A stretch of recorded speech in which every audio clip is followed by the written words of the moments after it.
రెడ్కా cabinet సమావేశాలకు సంబంధించి మంత్రి పార్థసారథి మాట్లాడుతున్నారు. లైవ్ చూద్దాం. క్లస్టర్స్ గా చేసి వాటిని రిలీజ్కి ఇస్తారు.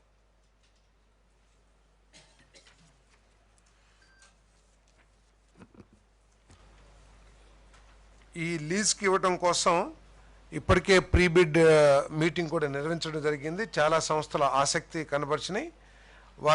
వారితో జరిగిన సమావేశాల మినిట్స్ని బట్టి ఆర్ఎఫ్పి తయారు చేయడం జరిగింది. ఆ ఆర్ఎఫ్పికి క్యాబినెట్ ఆమోదానికి పెట్టడం, ఆ క్యాబినెట్ ఆమోదించడం జరిగిందని చెప్పేసి మనం చేస్తాను. ఆర్ఎఫ్పికి అవసరమైతే ఆ టెండర్ సమయంలో చిన్న మోడిఫికేషన్ చేసుకుంటానికి కూడా అవకాశం కల్పించే విధంగా క్యాబినెట్ ఆమోదించిందని చెప్పేసి నేను మనం చేస్తాను. Vaishnavi infra ventures and resorts limited Tirupati గ్రామీణ ప్రాంతంలోని పేరూరు గ్రామంలో ఏపీటీఏ 24.68 ఎకరాస్ భూమికి బదులు టీటీడీకి చెందిన 25 ఎకరాల భూమిని ఇచ్చే ప్రతిపాదన కూడా ఆమోదం తెలియజేయడం జరిగిందని చెప్పేసి మనం చేస్తాం.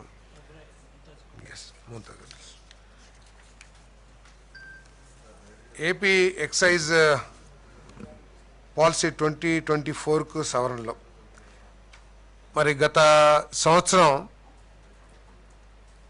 ఈ గవర్నమెంట్ రన్ చేసిన షాపుల ప్లేస్లో ప్రైవేట్ షాపులన్నింటినీ కూడా నియమించడం జరిగింది.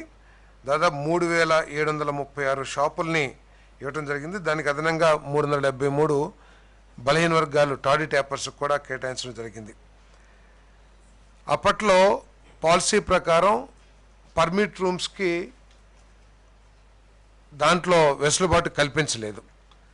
తర్వాత పక్క రాష్ట్రాల్లో ఉన్న ఎక్సైజ్ పాలసీ కానివ్వండి, మళ్ళీ తర్వాత గ్రూప్ ఆఫ్ మినిస్టర్స్ చేసిన రికమెండేషన్స్ ప్రకారం కానివ్వండి, అదేవిధంగా ఈ మద్యాన్ని బహిరంగ ప్రదేశాల్లో సేవించటం, దానికి సంబంధించి దాదాపు 2.7 లక్షల కేసులు పోలీసు వారు లా అండ్ ఆర్డర్ సమస్య తలెత్తితే 2.7 లక్షల కేసులు ఫైల్ చేయటం కానీ ఇవన్నిటిని చూసి వాటి దృష్ట్యా మరి ఈ పర్మిట్ రూమ్లుకి పర్మిషన్ ఇవ్వాలని చెప్పేసి పాలసీ అమెండ్మెంట్ చేయటం కోసం ఏదైతే ప్రతిపాదన వచ్చిందో ఆ ప్రతిపాదన క్యాబినెట్ ఆమోదించడం జరిగిందని చెప్పేసి మనం చేస్తాను. మరి అన్ని A4 షాపులకు పర్మిట్ రూమ్ లైసెన్స్లు జారీ చేయబడుతుంది. దీనికి లైసెన్స్ ఫీజు 5 లక్షల రూపాయలు. వీటిలో కిచెన్కి అనుమతి లేదు. గరిష్టంగా 1000 స్క్వేర్ ఫీట్ రూమ్ మాత్రం ఉండే విధంగా ఈ పాలసీని మాడిఫై చేయడం జరిగిందని చెప్పేసి మనం చేస్తాం. Andhra Pradesh power development company limited APPDCL chairman అభ్యర్థన మేరకు కంపెనీ క్లిష్టమైన ఆర్థిక పరిస్థితిని పరిగణలోకి తీసుకుని SBI UBI 900 కోట్ల ప్రభుత్వ హామీని అందించడానికి ఆమోదం కోరుతూ ప్రపోజల్ పెట్టడం జరిగింది. ఆ ప్రపోజల్ని క్యాబినెట్ ఆమోదం చేయడం జరిగిందని చెప్పేసి కూడా ఈ సందర్భంగా తెలియజేస్తాను.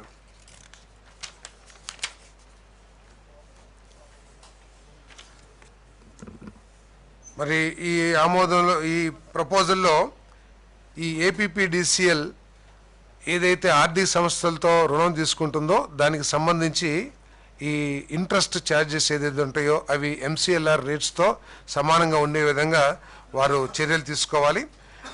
రుణ వ్యవధి కాలానికి మొత్తానికి కూడా స్టేట్ గవర్నమెంట్ గ్యారంటీ ఇస్తుందని చెప్పేసి తెలియజేస్తున్నాను. మరి అసలు ప్లస్ వడ్డీకి కలిపి గ్యారంటీ ఇవ్వబడుతుందని చెప్పేసి కూడా ఈ సందర్భంగా నేను తెలియజేస్తాను. మరి APPDCL ద్వారా రుణ సంస్థకు ఏదైతే రీపేమెంట్స్ చేయాలో వారి ఓన్ జనరేషన్ నుంచే ఈ అప్పు చెల్లించబడుతుందని చెప్పేసి కూడా ఈ సందర్భంగా తెలియజేస్తాను. మరి గ్యారంటీ ఇచ్చిన మొత్తంపై APPDCL 2% హామీ కమిషన్ కూడా చెల్లించాలని చెప్పేసి కూడా ఈ ప్రపోజల్ తెలియజేస్తుందని చెప్పేసి మనం చేస్తాను. మరి మీ అందరికీ తెలిసిందే, చంద్రబాబు నాయుడు గారి ప్రభుత్వం బలహీన వర్గాల సంక్షేమం పట్ల ప్రత్యేకమైన శ్రద్ధ వహిస్తున్న విషయం మనందరికీ తెలిసిందే. ఇప్పటికే బలహీన వర్గాల సంక్షేమం కోసం అనేక కార్యక్రమాలు చేశాం. దాదాపు 47,500 కోట్ల రూపాయలని మరి కేటాయించడం కూడా బలహీన వర్గాల సంక్షేమం కోసం కేటాయించడం కూడా జరిగింది. దాంట్లో భాగంగానే మరి మత్స్యకారులకి వేట నిషేధ సమయంలో 10,000 రూపాయలు కానివ్వండి, అదేవిధంగా నాయి బ్రాహ్మణులకి ఏదైతే గౌరవ వేతనం ఉందో దాన్ని 10,000 నుంచి 25,000 రూపాయలకి పెంచడం కూడా జరిగిన విషయం మీద కూడా తెలిసిందే. మరి ఈరోజు ప్రత్యేకంగా ఈ హెయిర్ కటింగ్ సెలూన్ల నిర్వాహకులకు అంటే ముఖ్యంగా నాయ బ్రాహ్మణ సోదరులకు మద్దతు ఇవ్వటానికి సామాజిక సమానత్వాన్ని ప్రోత్సహించడానికి నెలకు 150 యూనిట్ల నుండి 200 యూనిట్ల వరకు ఉచిత విద్యుత్తును సరఫరా చేయడానికి మరి ఈరోజు ప్రతిపాదన కేబినెట్ ఆమోదించడం జరిగిందని చెప్పేసి మనం చేస్తాను.